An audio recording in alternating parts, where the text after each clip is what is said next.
Greetings, Your Highness. You're looking good today. Can I see you later in the day? I just want to be close to you. The prince is so shy when he is around ladies. Be my boyfriend. I have been admiring from a distance for a long time. He is very single and searching for love, but he is too shy to speak out. In a kingdom where a king's greatest fear was not war or famine, but the silence of his own son's heart, one shy glance into the frightened eyes of a half-starved girl in the forbidden forest would ignite a fire that threatened to consume an entire dynasty.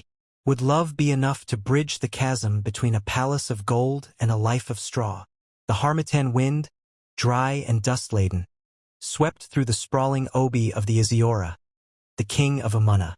It was a wind that spoke of change, of endings and beginnings, but for Isiora himself, it carried only the familiar, gnawing ache of worry. He was a lion of a man, his gray hairs a testament to a long and prosperous reign, his voice a thunderclap that could silence 1,000 warriors. Yet, before his own son, his power crumbled into dust. That son, Prince Chima, sat beside him on a lower stool, his eyes fixed on the intricate patterns carved into the wooden floor. He was 25, an age by which most men of Amunna had not only married but had already begun to fill their compounds with the laughter of children.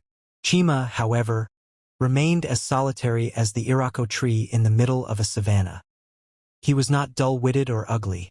In fact, he was the handsomest young man in the 7 villages, with skin the color of rich, dark honey, and eyes that held the deep, quiet wisdom of the forest.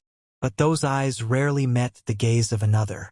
A paralyzing shyness, a thick, invisible fog, would descend upon him whenever he was in the presence of a maiden. His tongue would cleave to the roof of his mouth, his palms would sweat, and his carefully rehearsed greetings would vanish from his mind like mist under the morning sun. "My son," Isiora began, his voice softer than it ever was in his council of chiefs. "The elders speak. Your mother, my late wife, Neka, visits my dreams. Her silence a heavier burden than any words she could speak. She asks about you. She asks about her grandchildren." Chima flinched, the mention of his beloved mother a fresh wound. "Na-em," he mumbled, his voice barely a whisper. "I am content." The king's voice rose a fraction, a rumble of distant thunder. "Contentment is for a man who has fulfilled his purpose. A man is a king in his own home only when he has a queen by his side and heirs to his name. Look at you. You are a prince, the daughters of the greatest chiefs, the most beautiful maidens from distant lands. They are paraded before you at every festival. And you look at your feet as if you have lost a cowrie shell. N-A-M-E. I do not know what to say to them." "Say anything." Isiora threw his hands up in exasperation.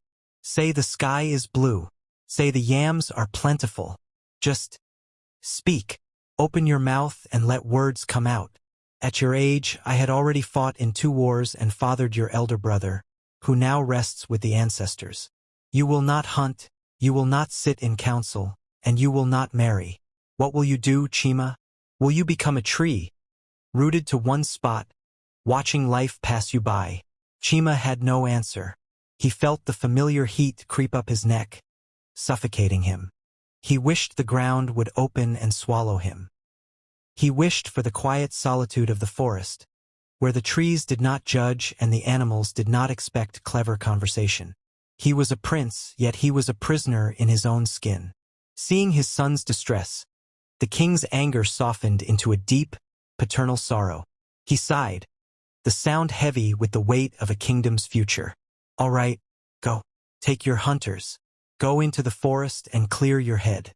But when you return, Chima, we must speak again. The kingdom cannot wait forever." It was a reprieve, and Chima seized it. Within the hour, he and 2 of his most trusted hunters, the grizzled and silent Aji and the nimble, sharp-eyed Ike, had left the palace walls and entered the deep, sacred forest that bordered Amunna. The moment the canopy of ancient trees swallowed the sun, Chima felt a weight lift from his shoulders. Here he was not the prince. Here he was simply a man, a hunter, a part of the wild. The rustle of leaves was a soothing whisper, the distant cry of a monkey a familiar song. He breathed deeply, filling his lungs with the scent of damp earth and decaying leaves. He was so engrossed in his newfound peace that he wandered ahead of Aji and Ike. Following the tracks of a bushbuck, he ventured into a part of the forest he did not recognize. The trees grew thicker, their branches entwined to block out the sky. An eerie silence descended, the usual chatter of birds and insects strangely absent. It was the Ohiam Pomaku, the deep, silent forest that elders warned was home to restless spirits and wandering souls. A shiver, cold and sharp, ran down Chima's spine. He turned to call for Aji and Ike, but his voice caught in his throat. He was alone. Panic, cold and sharp, began to claw at his insides. He tried to retrace his steps, but every fallen log and twisted vine looked the same. He was lost. The confident hunter was gone, replaced by a frightened boy. He walked for what felt like hours, his fine hunting clothes snagging on thorns, his arms scratched and bleeding. The sun, a faint, diffused glow, was beginning its final descent. Then he heard it, a sound so faint, so fragile, he thought at first it was the wind. He stopped, his heart hammering against his ribs. He listened. Came again, a soft, hiccuping sob. It was the sound of utter despair. Cautiously, he pushed through a thick curtain of ferns and into a small, sun-dappled clearing. And there he saw her. She was crouched at the base of a giant silk cotton tree, her knees drawn up to her chin, her body shaking with silent sobs. Her wrapper, once a cheerful yellow, was now torn and caked with mud. Her hair, matted with leaves and twigs, fell in tangled ropes around her thin face. She was the very picture of poverty and exhaustion. But when she lifted her head at the sound of his approach, Chima forgot to breathe. Her face was streaked with tears and dirt, but beneath it was a beauty so profound, so untouched, it struck him with the force of a physical blow. It was not the polished, oiled beauty of the palace maidens. This was a wild, raw beauty, like a forest flower blooming in the unlikeliest of places. Her eyes, large and dark as the deepest night, were wide with terror, but they held a spark of defiance, a fire that had not yet been extinguished by her hardship. For the first time in his life, faced with a maiden in such a state, Chima did not feel shy. He did not feel the familiar fog. He felt something else entirely, a sharp, piercing ache of pity, a fierce desire to protect, and a pull towards her that was as strong as the pull of the earth itself. He took a tentative step forward. "Enemy," he stammered, his voice rough from disuse. "Do not be afraid." She flinched, scrambling backwards until her back hit the tree trunk, her eyes darting around for an escape route. She looked like a wounded bushbuck, cornered and ready to fight for its life. I will not hurt you," he said, his voice softer now, more assured. He held up his empty hands. "I am lost. I heard you crying. Are you lost too?" She stared at him, her gaze taking in his fine clothes, now torn, his strong build, his gentle eyes. The initial terror in her eyes slowly mingled with a wary curiosity. She gave a tiny, almost imperceptible nod. "My name is Chima," he said, sitting down slowly on a fallen log, putting himself at her level, trying to appear as non-threatening as possible. "What is your name?" She swallowed, her throat dry. Her voice, when it came, was a mere whisper, rustling like dry leaves. "Olaito. Olaito," he repeated, the name sounding like a beautiful melody on his tongue. "Red gold. It is a beautiful name. Where are you from, Olaito? How did you come to be here?" The question seemed to break the dam of her composure.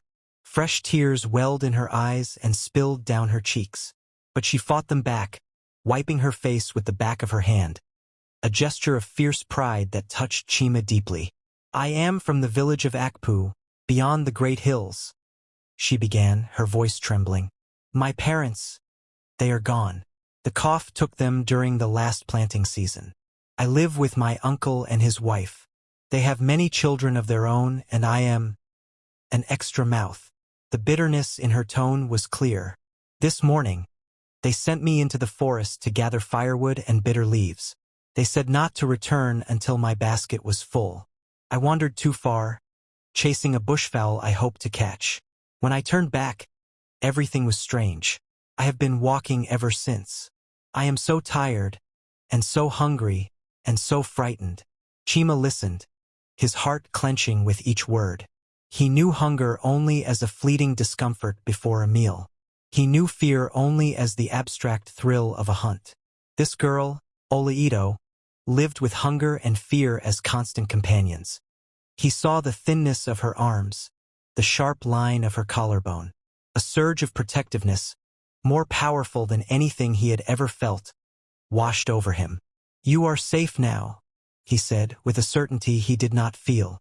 He too was lost, but he would not let her see his fear. He was a man, and she needed him to be strong. He reached into the leather pouch at his side and pulled out a small parcel of roasted yam and dried meat, the food Aji had packed for him. He held it out to her. She stared at the food, her eyes wide. It was more food than she was given in a whole day. She hesitated, her pride warring with her hunger. Hunger won. She took the parcel with trembling hands and ate, not with the dainty grace of palace maidens, but with a raw, desperate need that brought a lump to Chima's throat. He watched her, a quiet contentment settling in his heart. He had given her something, and the feeling was more satisfying than any successful hunt. When she finished, she looked at him, her eyes softer now. "Thank you," she whispered. It was the first genuine smile he had seen on her face, and it lit up the dim clearing like a shaft of sunlight. They sat together as the darkness of night fully enveloped the forest. The air grew cold, and Oleito, in her thin wrapper, began to shiver. Without a thought for propriety or his own comfort, Chima removed his heavy hunter's cloak, a rich garment of thick-woven wool, and gently draped it over her shoulders. She looked up at him, startled, and for a long moment, their eyes met and held. In that look, a silent conversation passed between them. A conversation of gratitude and kindness, of fear and safety, of loneliness and sudden, unexpected connection. The shy prince, who could not speak to a maiden in a crowded square, had just shared his food and his warmth with a stranger in the heart of a dark forest, and it had felt like the most natural thing in the world. They huddled together for warmth as the night grew deeper, listening to the sounds of the forest. Chima told her stories his mother used to tell him, tales of clever tortoises and mighty spirits, his voice a low, soothing rumble in the darkness. She listened, her head eventually resting against his shoulder, her exhausted body finally surrendering to sleep. Dawn broke, pale and golden. They were woken by the sound of distant voices calling a name. "Chima! Chima!" It was Aji and Ike. They had spent the night searching, their faces etched with worry when they finally burst into the clearing. The relief on their faces quickly turned to shock as they saw their prince, his cloak wrapped around a ragged, unknown girl. Chima helped Oleito to her feet. He was no longer the lost, frightened boy. The night in the forest had changed him. He had found his voice, not in a palace of opulence, but in the quiet desperation of another human being. "Aji, Ike," he said, his voice clear and firm. "This is Oleito. She was lost. We will take her with us." The journey back to the palace was a revelation for Chima. He walked beside Oleito, pointing out safe paths, helping her over streams. He talked to her freely, asking about her life, her village, the stories her own mother used to tell. And she, in turn, began to open up, her voice growing stronger with each passing mile. By the time the great walls of Amuna came into view, they were not just a prince and a lost girl. They were friends. As they passed through the village gates, a ripple of astonishment spread through the populace. The prince, the silent, solitary prince, was walking side by side with a girl whose poverty was written in every thread of her torn clothes. Whispers erupted like a swarm of bees. The news reached the palace before they did. Isiora was waiting in his obi, his expression a mixture of relief, confusion, and deep curiosity. When Chima entered, leading Oleito by the hand, the king's eyes widened. He saw his son standing tall, his head held high. He saw the dirt and the scratches, but more than that, he saw a new light in his son's eyes. A confidence, a surety that had never been there before. Then he looked at the girl. He saw her poverty, but his wise old eyes also saw the quiet dignity in her posture, the intelligence in her watchful eyes, and the way his son seemed to draw strength from her mere presence. "My son," the king said, his voice carefully neutral, "you return, and you bring a guest." "Na-em," Chima said, bowing respectfully. He did not stutter. He did not look at his feet. He looked directly at his father. "This is Oleito. I found her lost in the Ohia Mkpomaku. She was alone, frightened, and had nothing. I could not leave her." The king studied his son for a long moment, then turned his gaze to Oleito. "You are from Akpu, child?" Oleito, though terrified of the legendary king, curtsied deeply. "Yes, your highness. My parents are dead. I live with my uncle." She did not plead or weep. She stated the facts with a simple, heartbreaking honesty. Isiora saw it then. He saw the change in his son. He saw the girl who had caused it. He was not blind to the immense problems such a match would cause. The chiefs would rage. The tradition of a prince marrying a commoner, and a destitute one at that, was unheard of.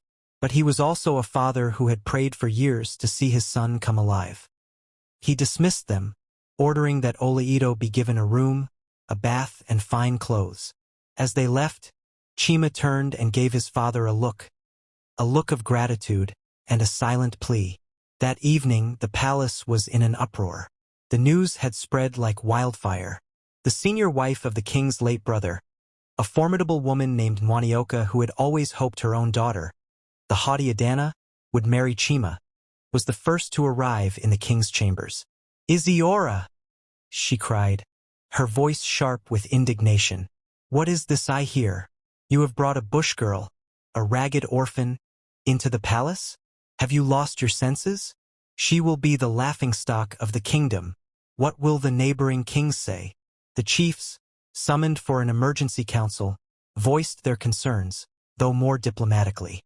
"Your Highness," the eldest chief, Ogwefai Okonkwo, said gravely, "the prince must marry. We all agree on that. But he must marry a woman of stature, a daughter of a great house, who can strengthen the bonds of our kingdom and bear children worthy of the throne. This girl, she brings nothing. No lineage, no davri, no alise." Chima, for the first time in his life, requested to speak before the council. He stepped forward, his heart pounding, but his resolve iron. "Chiefs, my father, I have listened to your words. You speak of what Oleito brings: land, cows, alliances, but you have not asked what I have found in her." He looked each chief in the eye. "In the darkness of the Ohia Mkpomaku, when I was as lost as she was, I found my voice. I found my courage. She gave me that without knowing it. She needed me, and for the first time I felt like a man. She is kind. She is strong. And her spirit is unbroken despite a life of hardship. These are the things that build a kingdom, not cows and land. I am not asking for your permission to marry her yet. I am asking for your patience. Let her stay. Let her learn. Let her show you who she is. And let me show you the man I can become by her side." His speech silenced the council. It was the longest, most eloquent speech they had ever heard the prince utter. Isiora's heart swelled with pride. His son had finally spoken, and he had spoken well. Oleito's life in the palace was not easy. Nwanioka and Adana did everything they could to make her feel unwelcome.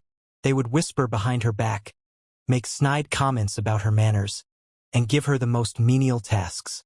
But Oleito, who had endured far worse, did not crumble. She watched, she learned, and she absorbed everything with a quiet grace that slowly began to win people over. She was respectful to the servants, patient with the palace protocols, and her innate intelligence shone through. She would sit with Chima as he learned the art of governance from his father, and her insightful questions often surprised even the king. One day, a dispute arose between two villages over a piece of fertile land. The arguments grew heated, and the council was deadlocked, on the verge of declaring a feud. In desperation, Isiora asked his son for his opinion. Chima, who had been listening intently, looked at Oleito, who was seated behind a screen, as was the custom for women. She gave him an almost imperceptible nod. Chima stood up. My father, great chiefs, we argue over who owns this land, but we forget who owns the story of this land. He then proceeded to recount an ancient tale, one that Oleito had told him during their night in the forest, a story passed down in her village about a great ancestor who had mediated a similar dispute on that very land centuries ago. In the story, the ancestor had planted a sacred ojirasai tree as a symbol of peace, declaring that the land belonged to all who would tend it in peace. A stunned silence followed. Agwefai Okonkwo leaned forward. I have not heard that story in my father's time. How do you know this, Prince? Chima smiled. I learned it from Oleito of Akpu, whose people have kept the old histories alive while we in the palace have forgotten them. The story broke the deadlock. The two villages, reminded of their shared heritage, agreed to a peaceful settlement. The respect for Oleito in the palace grew tenfold that day. The king himself looked at her with new eyes. She was not just a lost girl. She was a keeper of stories, a bridge to the past. Nwanioka and Adana, however, only grew more bitter. Their final plan was hatched during the planting festival. It was a tradition for the prince to dance a special dance with the maiden he intended to marry. They hoped to force Chima's hand by having Adana presented as the only suitable choice. They spread a rumor that Oleito was a witch, that she had used a charm to ensnare the prince in the forest.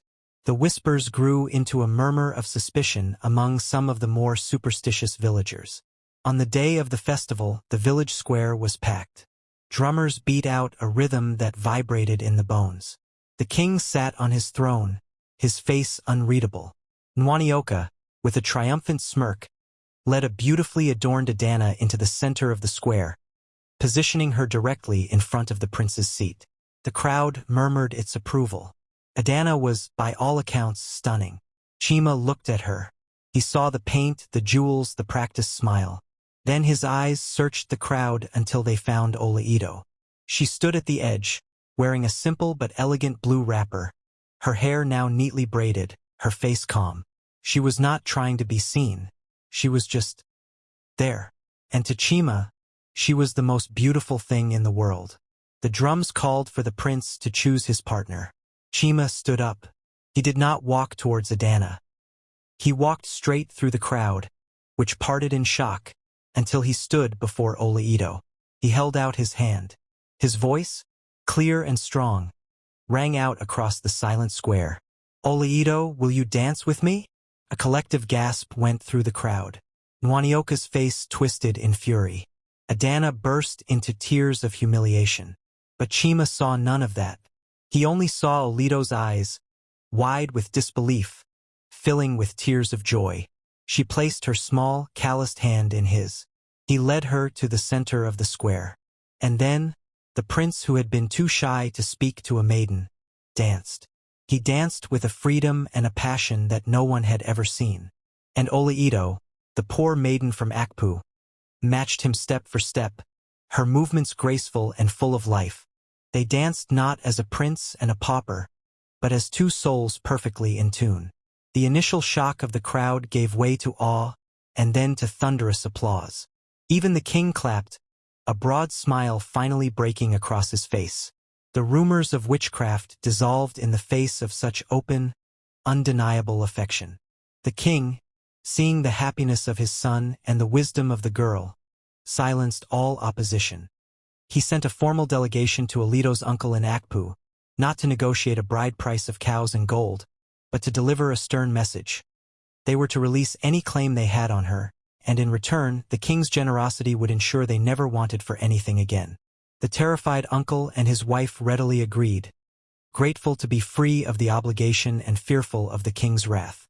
The wedding was the grandest Damana had ever seen. The shy prince who could not find his words had found his voice, his courage, and his queen, all because he had looked beyond the tattered wrapper and seen the true worth of a maiden lost in the forest. Years later, Isiora, now an old man, would sit in his obi, watching his son, King Chima, hold court with wisdom and confidence. Beside him sat Queen Oleito, her beauty now matured into a stately grace, a living testament to the idea that a person's value is not in their possessions, but in the strength of their spirit. In her lap, their first child, a boy they named Chinidu, gurgled happily.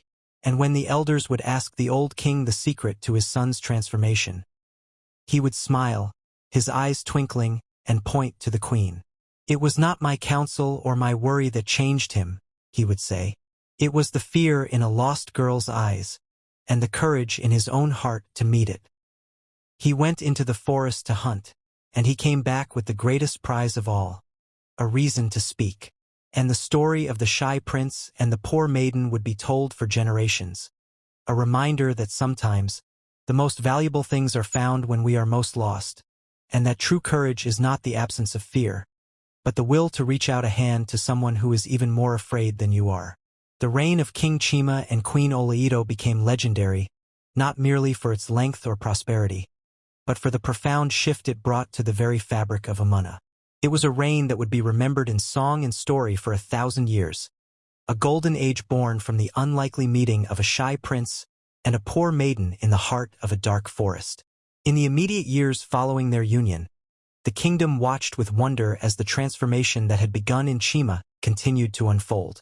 The once timid prince, who could barely meet a maiden's gaze, grew into a king whose presence commanded respect not through fear, but through the quiet authority of a man who had found his purpose. He spoke in council with measured wisdom, his words carrying the weight of careful thought and deep consideration. Where before he had hidden from the gaze of others, he now walked through the village squares, stopping to speak with farmers about their yam harvests, with mothers about the health of their children, with elders about the preservation of ancient customs. The people came to love him not because he was the son of their great king, but because he was one of them. A man who listened, who cared, who remembered the faces and names of even the humblest subjects. Oleito, for her part, proved to be the perfect queen that no amount of royal matchmaking could have produced. She did not forget her origins.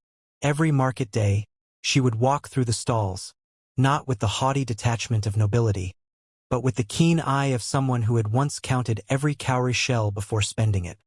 She knew the true price of yams, the struggles of women who had to walk miles for firewood, the desperation of widows with no sons to farm for them. She established a fund from the palace treasury, against the initial objections of the traditionalists, specifically to help widows and orphans. "I was an orphan," she would tell anyone who questioned her. "I know what it is to have no one. Let the palace be the parent that every orphan in this kingdom can look to."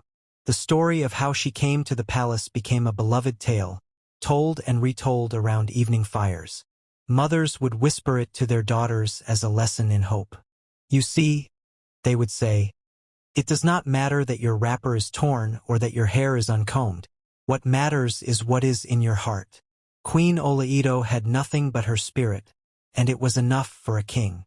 The shy maidens of the kingdom, who had once despaired of ever catching a husband, found new courage. If a lost girl from Akpu could become queen, then anything was possible. But the transformation was not confined to the palace or the hearts of the people. Under Chima and Oleito's joint rule, Amana entered an era of unprecedented peace and prosperity. Chima, drawing on the ancient stories Oleito had taught him and the forgotten histories she had revived, established a new system of justice. Disputes that would have once led to bloodshed were now settled through a council that included not just titled men, but also women elders, a radical departure from tradition that Oleito had championed. "Women bear the children, till the fields and keep the homes," she argued before the initially resistant council. "If they are wise enough to do all that, are they not wise enough to help settle a quarrel over a goat?"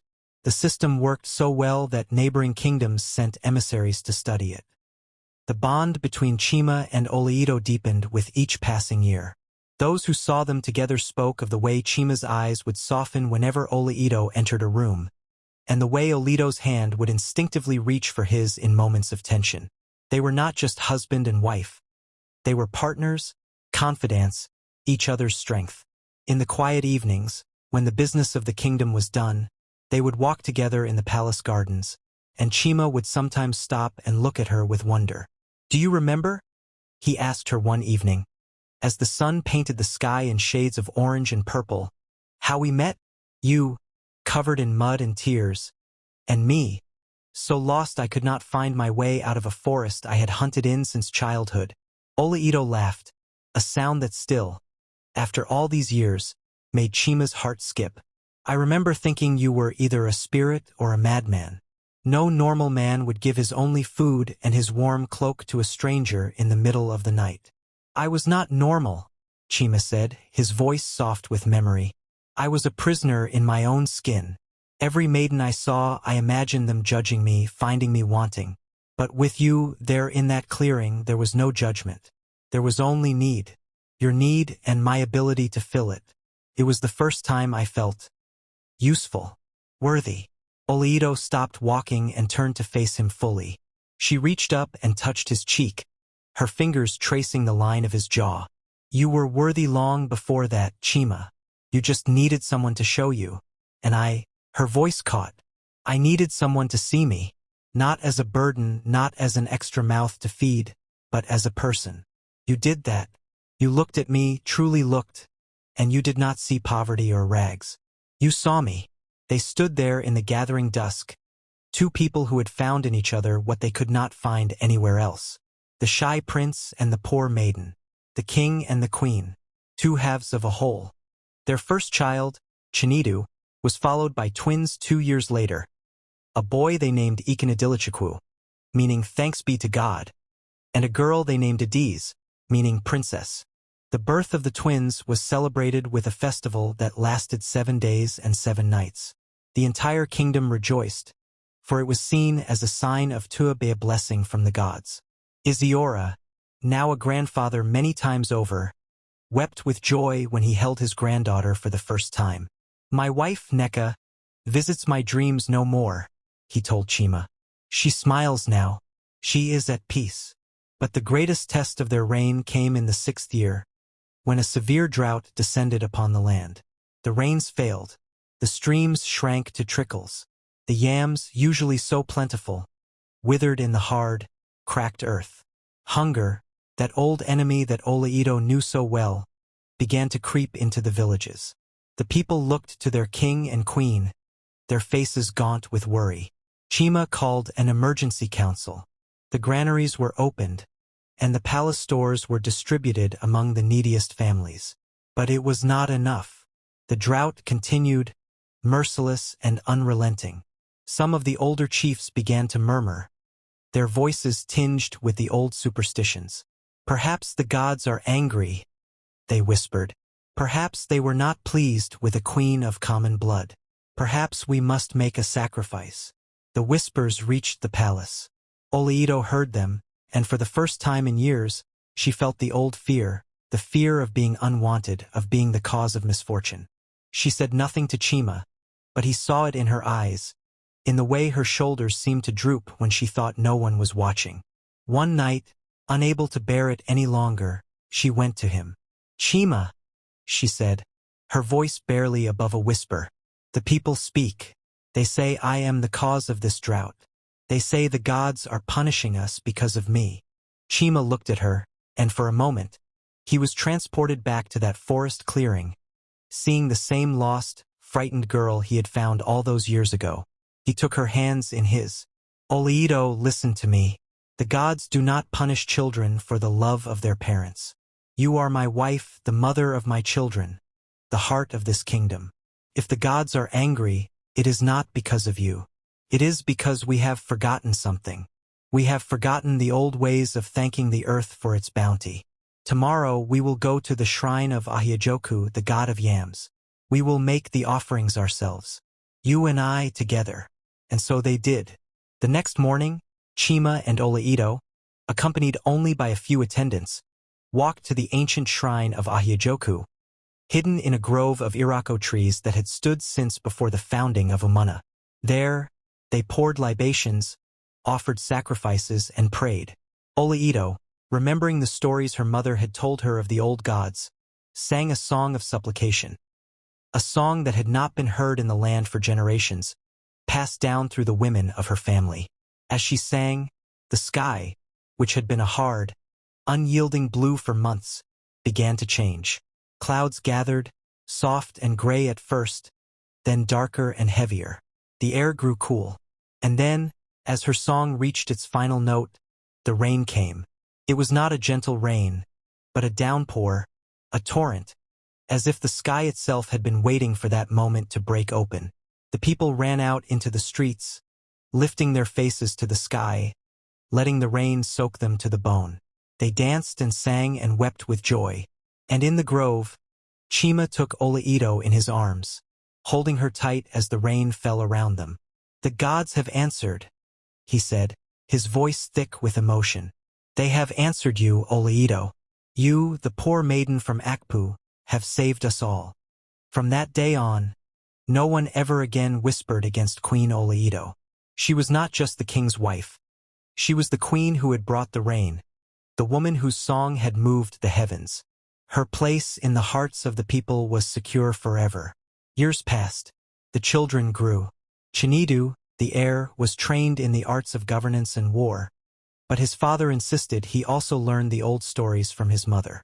Ikanadilichikwu showed a talent for healing, and Oleito sent him to learn from the renowned medicine women of the surrounding villages. And Adiz, the princess, was her mother's daughter, sharp, curious, and fearless. She would often accompany her mother on her visits to the villages, learning the ways of the people, preparing for a life of service. Isiora lived to see his grandchildren grown, to see his son reign with wisdom, to see his daughter-in-law honored by all. When he died, at an age so advanced that even the oldest elders could not remember a king who had lived so long, the entire kingdom mourned. But they mourned not just a king, but an era. He was buried with full honors, and Chima, now the undisputed Isiora, took his place as the father of the nation. The transition was smooth, a testament to the stability Chima and Oleito had built. The neighboring kingdoms, which had once looked with amusement or disdain at the match between a prince and a pauper, now sent envoys seeking alliances. They wanted to understand the secret of Umana's prosperity, the source of its unity. And always, Chima would tell them the same story, the story of a lost maiden and a shy prince, of kindness given and received, of two people who had found their strength in each other. As Chima and Oleito entered middle age, their love only deepened. They had weathered droughts and rebellions, the birth of children and the death of parents, the whispers of enemies and the adulation of friends. They had built something together, something that would outlast them both. And sometimes, in the quiet moments, Chima would look at his wife and marvel at the path that had brought them together. "Do you ever wonder?"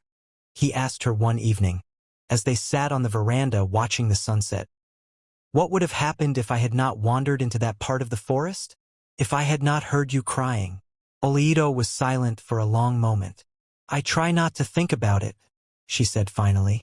"I was so lost, Chima, not just in the forest. In my life, I had no hope. I had no future. If you had not found me, I think I would have simply faded away, become one of those spirits the elders warn about, wandering forever without rest." "But you did not fade," Chima said, taking her hand. "You bloomed. You became the strongest person I know.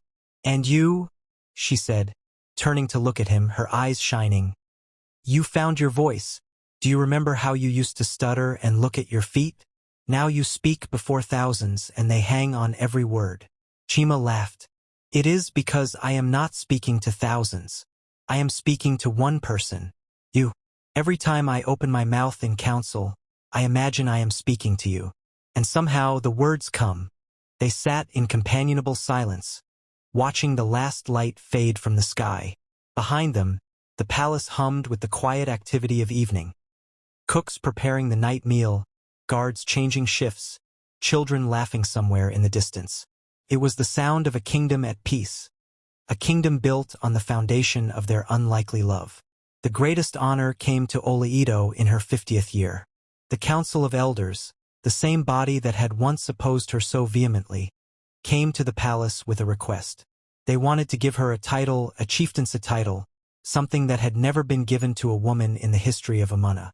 They wanted to call her Olodu, meaning the restorer, for she had restored the old stories, the old ways, the old connection between the people and their gods. Oleito was overwhelmed. She looked at Chima, who was beaming with pride, and then at the elders, men who had once seen her as a threat. "I am honored," she said, her voice trembling, "but I did nothing alone. Everything I am, everything I have done, is because of the man who found me in the forest and saw something worth saving." The ceremony was magnificent. Oleito was dressed in the finest coral beads and the richest velvet, but beneath the finery, she was still the same girl, the girl who had cried under a silk cotton tree, the girl who had eaten roasted yam with desperate hunger, the girl who had dared to hope when hope seemed foolish. As she knelt to receive the title, she looked out at the crowd and saw her children, her grandchildren, her people, and she wept. Not tears of sorrow, but tears of gratitude for a life she could never have imagined. After the ceremony, when the last guests had departed and the palace had grown quiet, Chima found her sitting alone in the garden, looking up at the stars. He sat beside her without speaking. "Do you know what I was thinking about?" she asked after a while. "What?" "I was thinking about my mother. She used to tell me stories about the stars.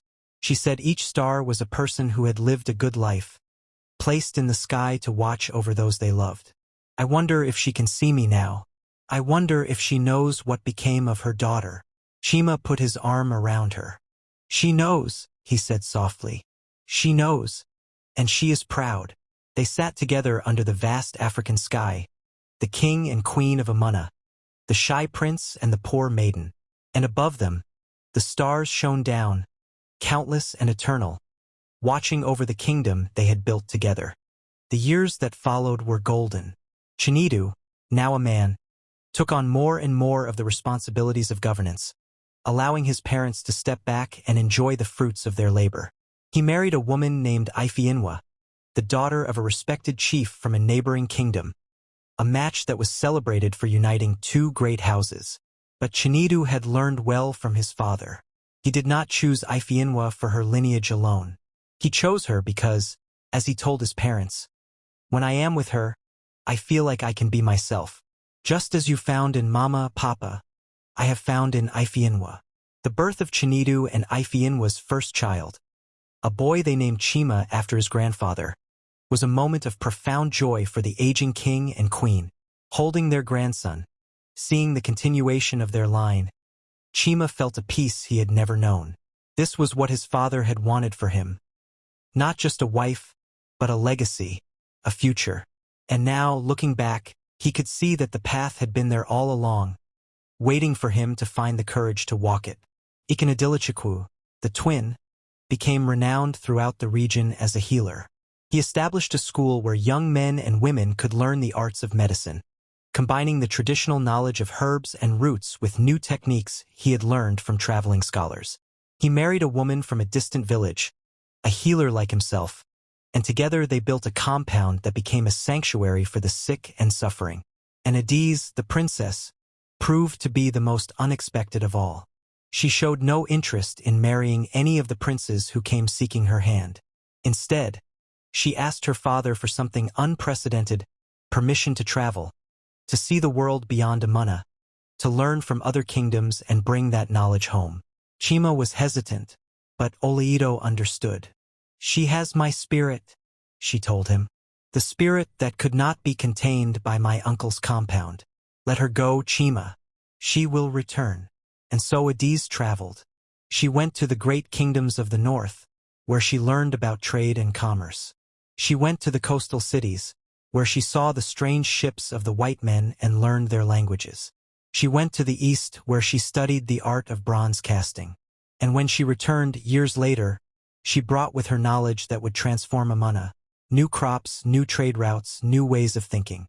She never did marry, but she became the king's most trusted advisor, a woman whose wisdom was sought by all.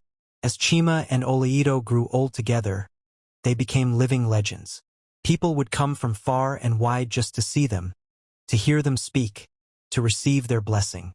And always they would tell the story of how they met, of the dark forest and the silk cotton tree, of the shy prince and the poor maiden. It was a story that gave hope to the hopeless, courage to the timid, and faith to those who had lost it. One evening, as they sat together in their favorite spot on the veranda, watching another sunset paint the sky in shades of gold and crimson, Chima turned to Oleito. He was very old now, his hair completely white, his movements slow and careful. But his eyes, when they looked at her, were still the eyes of that young man who had held out his hand in the forest. "Oleito," he said, his voice thin with age but still clear, "I have something to tell you." She looked at him, her own face lined with years, her hair as white as his. "What is it, my husband?" "I have been thinking about death," he said. "It does not frighten me. I have lived a full life. I have loved and been loved. I have seen our children grow, our grandchildren play. I have done everything I was meant to do. But there is one thing I want to say to you before I go." She waited, her hand in his. "Thank you," he said simply. "Thank you for being lost in that forest. Thank you for crying so that I could hear you. Thank you for letting me help you.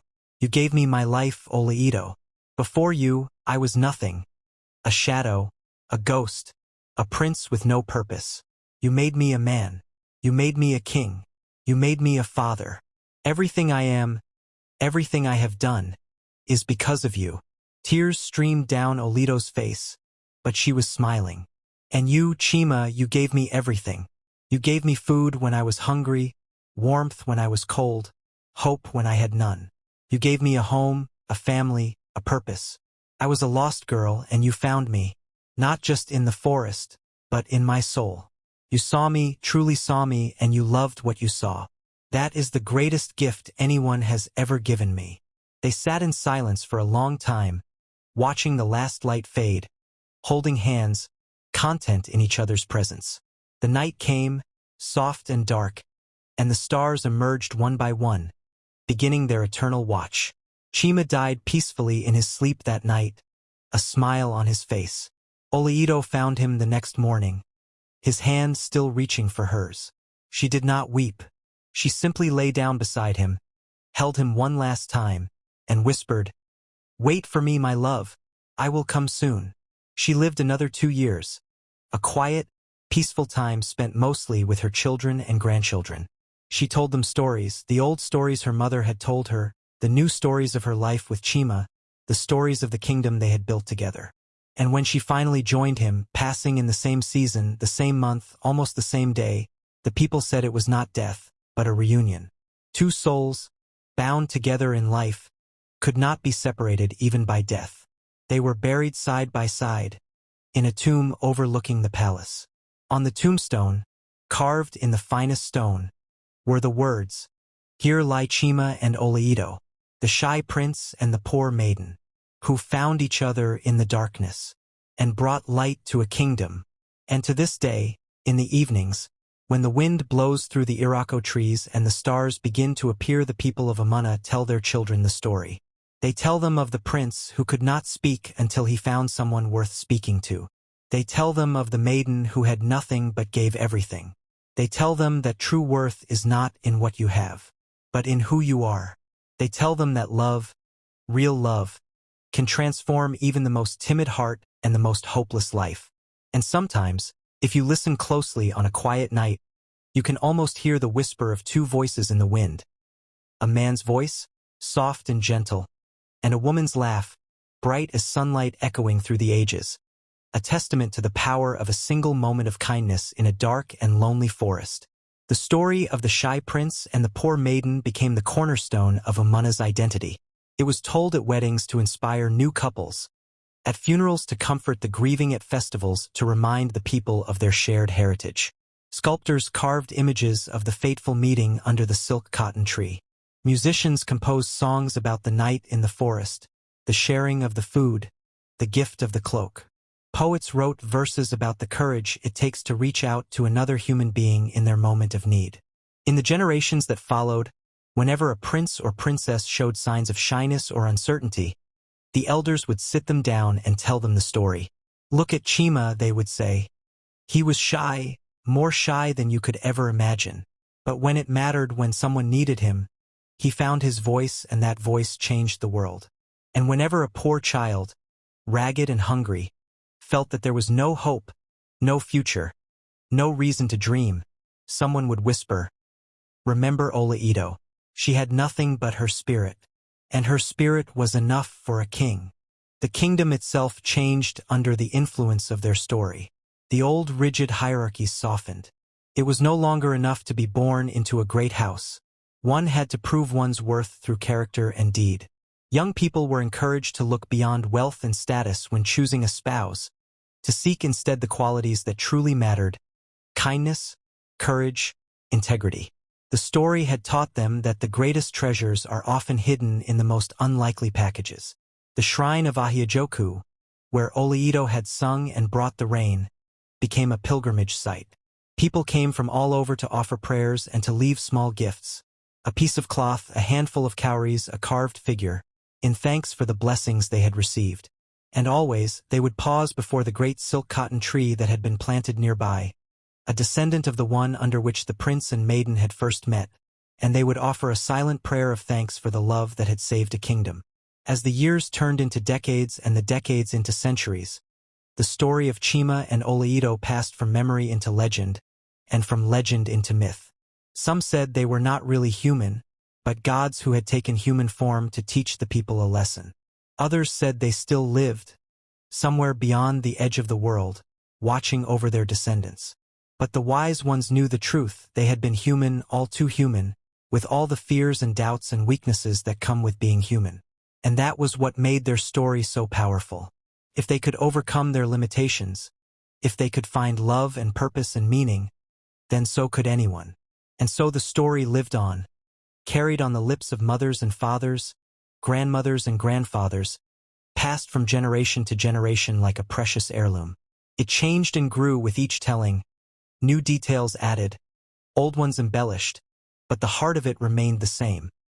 A testament to the transformative power of love, the courage it takes to be kind, and the extraordinary things that can happen when two people see each other truly, completely, and without judgment. In the end, that is the legacy of the shy prince and the poor maiden. Not a kingdom, not a dynasty, not even a story, but a truth. A simple, eternal truth that echoes through the ages. That in the darkness of our deepest fears, in the solitude of our greatest loneliness, there is always the possibility of connection. And that connection, that reaching out of one hand to another, can change everything. The forest where they met is still there, though it has grown and changed over the centuries. Travelers who pass through it sometimes speak of a strange peace that descends upon them, a feeling of being watched over, of being protected. And if they stop and listen, really listen, they might hear it. The faint echo of a young man's voice, soft and tentative, asking a question that would change the world. "What is your name?" And the answer, carried on the wind, as faint and as beautiful as the memory of a dream. Oleito, red gold, the treasure found in the most unlikely place. The maiden who was lost and in being found, found everything. The prince who was shy and silent, who found his voice in the act of giving. Two souls, two stories, woven together into a single thread that runs through the heart of a people, reminding them forever of who they are and what they can become. The story does not end, cannot end. As long as there are children to hear it, as long as there are fires to gather around, as long as there are hearts that need hope, the story of the shy prince and the poor maiden will live on. For it is not just their story. It is the story of every person who has ever felt lost, every person who has ever been afraid, every person who has ever dared to reach out a hand to another in the darkness. And in that reaching, in that simple act of human connection, the magic happens. The forest clears, the path appears, and two people, once lost, find their way home together. The end.